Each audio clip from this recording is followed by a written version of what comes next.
Salut! Toi aussi tu veux savoir si t'achètes les bonnes couleurs? Ça tombe bien, parce que moi j'ai décidé de passer à une méthode un peu plus systémique pour les choisir. En même temps, je t'aide à déterminer tes propres critères pour les choisir également. Et pour ça, tu l'as vu, on va s'aider d'un magnifique outil, le nuancier Winsor & Newton des couleurs professionnelles, les 109. Parmi lesquelles 80 couleurs monopigmentaires, c'est-à-dire constituées d'un seul pigment et non pas de plusieurs, ce qui permet de réaliser plus de mélanges plus facilement. Par contre, si tu veux savoir ça, il va falloir aller sur le site internet de Winsor & Newton et regarder chaque couleur parce qu'il manque la nomenclature, tu sais, le code international pour chaque couleur sous la couleur, ça c'est dommage. Notamment, ça nous permet aussi, même si elles n'ont pas le même nom, de retrouver de quel pigment c'est tiré et de voir par rapport à une autre marque si c'est le même. Mais bon, déjà, on a la permanence, le pouvoir colorant, la granulation et la transparence. Donc on a de quoi s'occuper, je te rassure. Je te ferai des listes de couleurs dans la description de cette vidéo. Et si tu as la chance d'acquérir toi aussi un nuancier de Winsor & Newton ou d'une autre marque, tu pourras toi aussi mettre des petits cœurs au-dessus de tes couleurs, les couleurs que tu vas appeler tes basiques par exemple, celles que tu vas préférer ou vouloir acheter.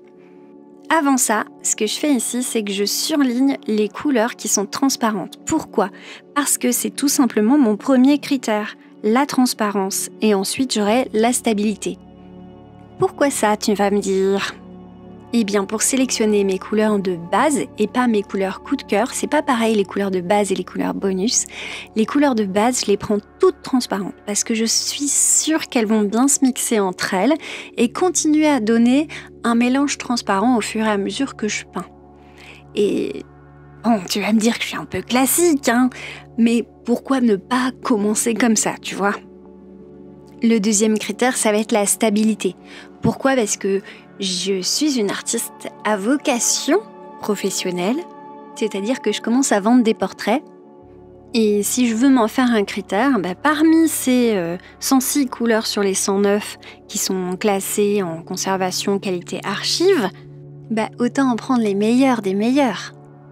C'est noté soit en chiffres romains, avec le standard de l'ASTM américain, 1 étant le meilleur. Attention, parce que moi je me suis trompée là, je suis en train de surligner tous les 2 parce que j'ai cru que c'était meilleur. Pas du tout. C'est le 1 qui est le meilleur et le 2 qui est très bon. Après, s'il n'y en a pas, tu te réfères au standard AA extrêmement permanent, A permanent, B modérément durable. Bon, je les ai renotés après les 1, mais c'était juste un point de repère, hein, tu vas voir. Donc, si tu as le nuancier, très bien. Si tu l'as pas, tu peux faire des petits carrés et tu peux même faire des petits carrés avec des trous pour les couleurs que tu n'as pas, par exemple. Ensuite, tu prends préférentiellement 2 godets. Un godet pour laver ton pinceau, tu vois, et un godet pour prélever de l'eau propre. Essaye de faire un dégradé quand même, la couleur la plus pleine en haut. Voilà, bien frotter, et après tu rinces un petit peu ton pinceau pour pouvoir aller mettre plus d'eau. Comme ça, tu vas avoir la couleur qui sort du godet et la couleur, si tu la dilues, ce sera parfait. Ne cherche pas à en faire beaucoup plus, je pense que c'est déjà pas mal. Je vais te dire ce qui me concerne moi au fur et à mesure et puis un peu à la fin aussi. Mais en gros, pour les choix, les critères, eh bien, tu avais celui de la raison, prendre la transparence et regarder la stabilité, ça c'est pas mal. Mais tu as aussi le choix du budget et puis tu as le kiff à la peinture. Alors, pour le budget, la tactique, ça va être plutôt de prendre tous tes basiques et puis ensuite éventuellement d'aller piocher selon ton budget dans les couleurs accessibles pour te faire des petits kiffs, des choses qui sont accessibles au mélange, mais tout de même qui te plaisent, quoi. Pense à prendre des tubes peut-être un peu plus gros pour les couleurs basiques et des tout petits tubes pour tes extras. Ça peut faire le trick côté budget. Si t'es serré, une couleur par ligne, ça fera l'affaire. Et si tu peux en prendre une froide et une chaude par ligne, ce serait super. Ça donne donc 6 couleurs puisque t'as 6 lignes ici. Je compte la double page, hein. Pour un débutant, mettons, qui a un budget serré, 12 couleurs si tu veux aller jusqu'à l'étude du froid et du chaud, ce qui est quand même plus confortable. Et tu peux allonger avec tes petits plaisirs au fur et à mesure. Pour le jaune, donc, ma couleur basique, c'est la Winsor Yellow, le jaune Winsor. Son code c'est PY10 si ma mémoire est bonne. Bon, je vais pas toutes les dire parce que vraiment, ça durerait 14 millions d'années.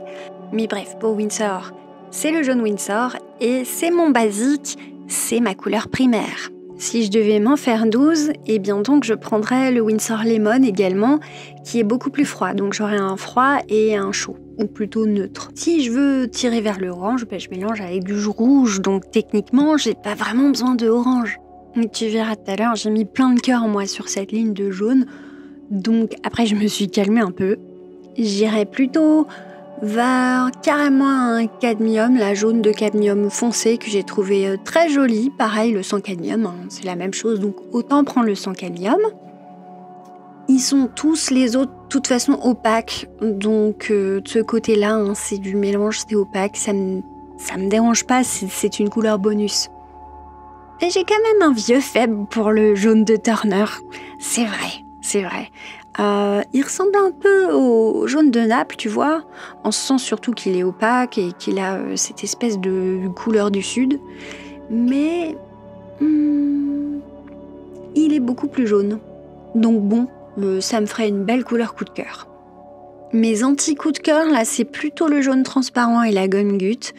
Ça, c'est pour le critère du kiff à la peinture. Là, franchement, j'aime pas du tout parce que c'est des couleurs qui ont cette sensation de viscosité assez importante, tu vois. Bon, donc out, pour moi. Mais c'est vraiment parce que j'aime pas cette sensation de couleurs mélangées, tu vois. Voilà. On passe à la deuxième ligne. Alors là, le problème, ça a été le kiff parce que, en fait, c'est vraiment des couleurs toutes magnifiques. Elles sont lumineuses, elles sont dingues. Enfin, elles étincellent, quoi. C'est superbe. Donc, je vais te dire mes basiques déjà. Hein, ça va nous aider. Ma couleur primaire, moi, c'est le rose permanent. Donc, c'est celui qui est vraiment tout au bout de la ligne. Tu vas le voir à la fin. C'est mon gros basique. Et c'est un rose quoi, c'est plutôt froid, hein, je dirais pas que c'est neutre. Donc qu'est-ce qu'il nous faut comme autre basique ? Un chaud. Et si je mélange vers mon rose violet là avec du orange, je vais obtenir le milieu, je vais obtenir les rouges. Donc autant aller choisir un orange là pour le coup. Du coup en chaud, j'aurais tendance à choisir le écarlate sans cadmium. Parce que certes il est opaque et d'aucuns pourraient lui préférer la laque écarlate. Ça c'est très possible, mais la laque écarlate est un tout petit peu moins chaude, donc c'est pour ça que je suis allée vers l'écarlate sans cadmium. Ouais, ça se discute hein, vraiment. Il est plus stable dans le temps, donc c'est ça qui a fait ma différence. Toi, si ton critère de raison, c'est pas nécessairement la stabilité, peut-être tu préféreras le lac écarlate. Ceux qui ont envie de faire souvent des roses ou des fleurs auront pour kiff peut-être le Winsor Red, histoire de pas avoir à inventer leur rouge, ou un joli Cadmium Red, quoique le Winsor est transparent, hein, donc c'est mieux. Et ceux qui font des portraits vont peut-être aller vers l'alizarine Crimson, donc l'alizarine cramoisi permanent, qui est vraiment aussi transparent et très joli. Donc choisissez votre kiff en fonction de ce que vous voulez faire. Bien sûr, si vous aimez les couleurs qui chatoient, tapez dans un Winsor Red qui est bien transparent et très chouette, et qui a un super méga pouvoir couvrant, et puis un Winsor & Newton orange par exemple. Le orange aussi, surtout si vous en avez pas pris sur la ligne du dessus, est dingue. Là, je suis en train de faire... le Winsor Red, non mais il m'a tué celui-là. Il est quand même pas mal. En revanche, mon out, c'est celui-là. Là. T'as vu, le rose doré ? Mais non, mais il est tout visqueux. Oh. Non, ça, c'est pas mon kiff. Voilà. Tu peux aimer si t'aimes cette variation, mais j'ai mis des moins, surtout les visqueux, c'est pas pour moi. Le quinacridone, la Red Rouge quinacridone, c'est imprononçable, j'ai pas trop compris. Il est méga transparent. Donc là encore, si tu veux faire des portraits, pourquoi pas. Moi, je vais rester sur mes basiques. Je vais rajouter mon Alizarin Crimson qui va être mon bonus. Éventuellement, mon écarlate. Et ça me suffira bien comme, disons, palette de base, tu vois, de voyage pour aller jusqu'à mes 12 couleurs. C'est tout pour les rouges. Je l'ai pas trop filmé malheureusement, donc je vais te passer assez rapidement les violets et les bleus. Mon gros basique, c'est le bleu Winsor en nuance rouge, parce que je peux faire plus rapidement de noir avec. Et si je voulais aller plus vers le neutre, peut-être ce serait la nuance verte, mais en tout cas, du bleu Winsor. Et celui que je suis en train de faire là, c'est le céruléen, donc ce serait ma nuance chaude. Je l'affectionne pas tellement en kiff de peinture, mais je t'avouerai que il est quand même assez pratique pour faire des ciels clairs. Alors, je peux pas trop m'en passer pour le moment, j'ai pas trouvé d'équivalent. J'aurais pu prendre le bleu d'Anvers là, parce que je le kiffe. Ou bien un outre-mer, surtout le français qui est assez froid, mais ça aurait été un peu redondant. Donc j'aurais tendance à aller sur le magenta permanent parce qu'il représente toutes les caractéristiques qui me vont bien et il est assez froid, donc il a ma préférence de base. Sinon, toi si tu préfères le chaud, va sur le magenta quinacridone qui est très beau. Et si tu as un petit kiff plutôt pour les violets, tu vois, profonds, va sur le Winsor violet, il te fera très bien l'affaire.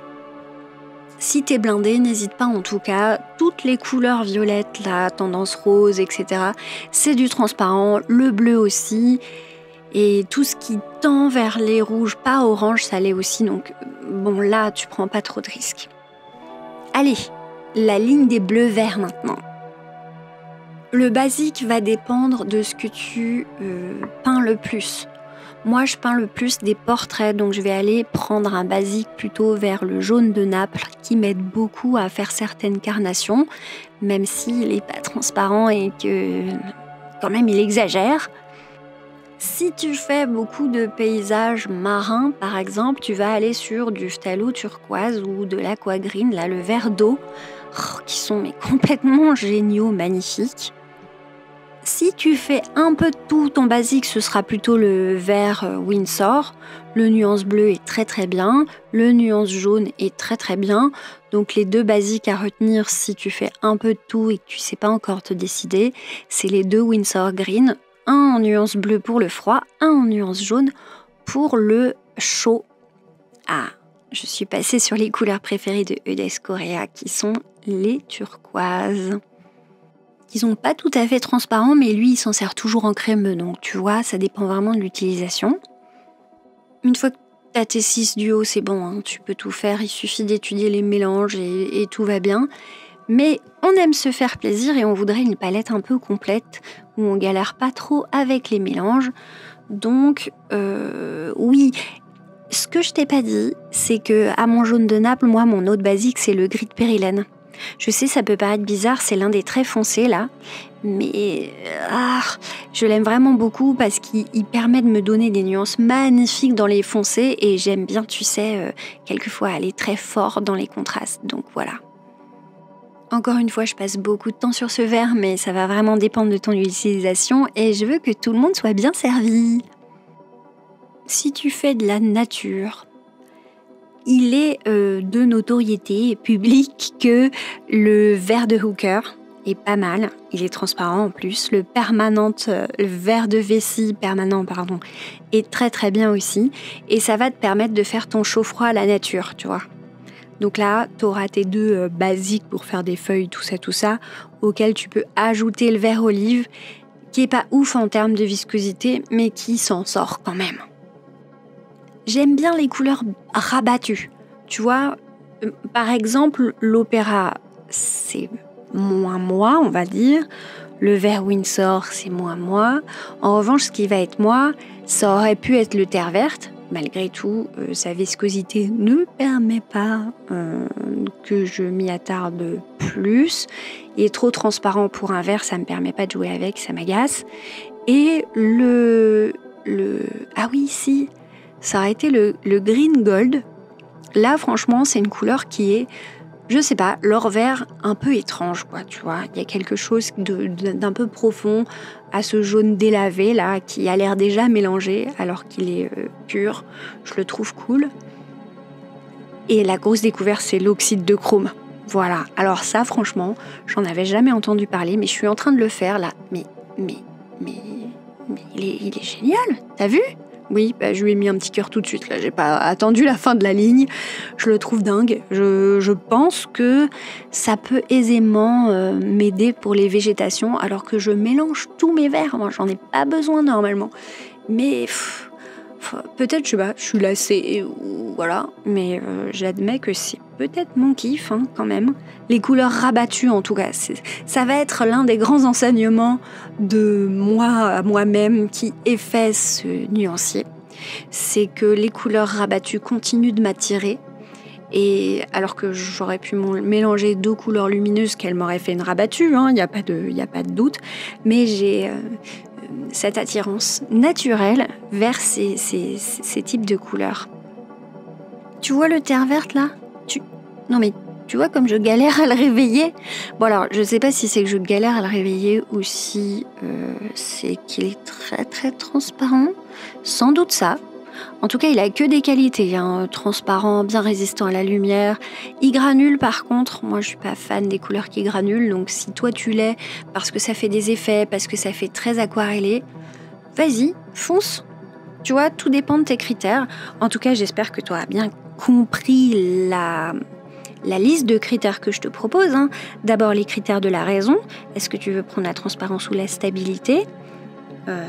Les deux, c'est important. Le budget, c'est quoi ta tactique ? Et là, c'est bien de se référer à ces lignes et de se dire combien j'en ai de quel type de couleur. Et ce que j'appelle le kiff à la peinture, qui est marqué nulle part, la viscosité, je ne l'ai pas vu.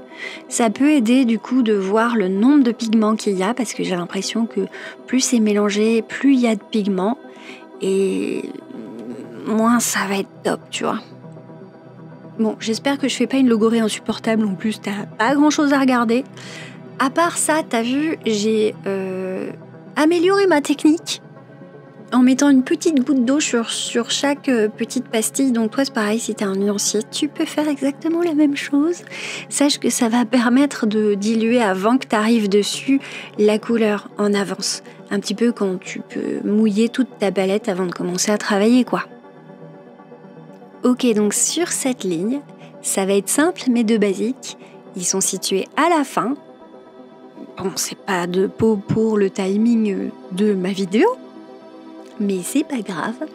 En fait, sans doute, c'est parce que le début ressemble à du jaune qui serait mélangé à la fin de ma ligne, hein, quand même.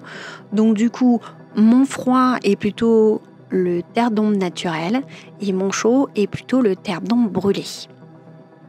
Sachant que si tu fais des portraits, tu vas vite arriver à trouver que l'ocre d'or ou le terre de sienne naturel, qui est un très bon produit, ou l'ocre jaune, bon, un des trois, ça peut être de très bons basiques également, va pour le terre de sienne naturel, puisqu'il est à la fois transparent et qu'il est stable, même s'il est un peu granuleux. Sinon, l'ocre brun est quand même pas mal. Non, mais j'ai beaucoup d'hésitation, hein, tu vas me dire. Mais pour les portraits, garde le terre de sienne naturel. Elle est vendue. Mon gros kiff sur la première moitié, ça va plutôt être le rouge de Venise, qui est pour le coup, contrairement à ce que je t'ai dit, totalement pas transparent, mais qui est stable. Très, très stable. Donc moi, ça m'intéresse beaucoup. Et le fait qu'il soit opaque, je vais peut-être pouvoir jouer avec. En tout cas, c'est mon gros kiff de la première moitié. Si je devais en choisir un des deux, j'en choisirais. Mais celui de la deuxième moitié, la moitié de droite, ce sera le violet de périlène. Tu vas voir, parce qu'il est dingue, il est dingue. Et ça me fait penser que je me suis fabriqué Au fur et à mesure que j'ai fait ce nuancier, un dernier critère, oui je sais ça fait mal à la tête à force, il y en a beaucoup, c'est compliqué, mais si on veut maîtriser un jour son mélange de couleurs, il faut passer par là, je te jure. Et donc ce critère, c'est le pouvoir colorant. Au fur et à mesure que je me faisais des petites surprises, au fur et à mesure que je mettais des cœurs et que j'hésitais entre deux couleurs, je ne savais pas pourquoi, j'ai réalisé que j'avais un gros kiff de peinture, un gros kiff à la peinture sur ces couleurs qui étaient à fort pouvoir colorant. Et tu vas pas en croire tes oreilles, non, pouvoir colorant, ça veut pas dire pouvoir couvrant. Donc, j'ai un nouveau critère, je kiffe à la peinture, veux gras, les pouvoirs colorants très puissants, en même temps que c'est des couleurs transparentes. Tu vois ? Par exemple, le violet périlène, le rouge de Venise, l'oxyde de chrome, la laque écarlate, la lizarine cramoisie permanente, et je devrais aussi aimer l'auréoline, mais je sais pas pourquoi, j'ai mis non. En tout cas, j'ai vraiment une bonne nouvelle notation pour moi. Je vais chercher le permanent et suivant mes critères, je vais chercher non pas une couleur rabattue, mais plutôt quelque chose d'assez fort qui va rendre mes peintures fortes, puisque c'est ça que je recherche dans mes portraits. Avec un fort pouvoir colorant, mais qui reste transparent, qui me permettent de faire des mélanges très subtils.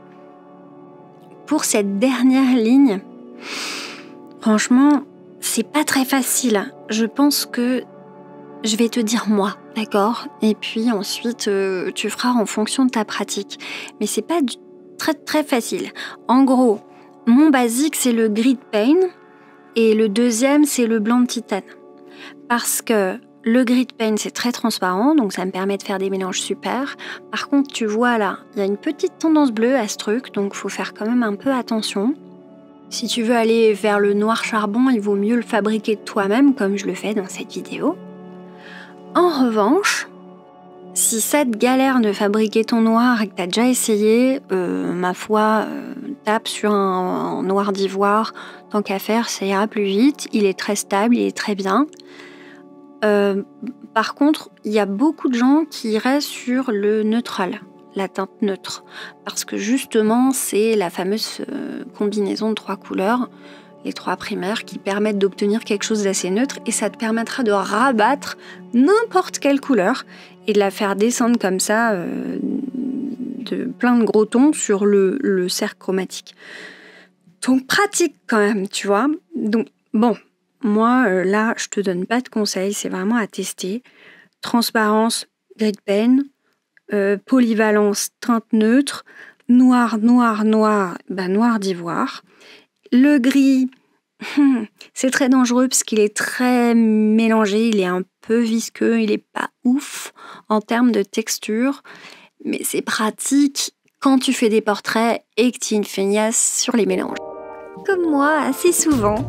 Anyway, merci beaucoup de m'avoir suivi sur cette vidéo peu dynamique, j'avoue, mais qui pourrait être utile, garde-la sous le coude. N'oublie pas les 3 critères, la raison, le budget, le kiff à la peinture, à croiser avec ta pratique. N'hésite pas à liker et bisous les abonnés!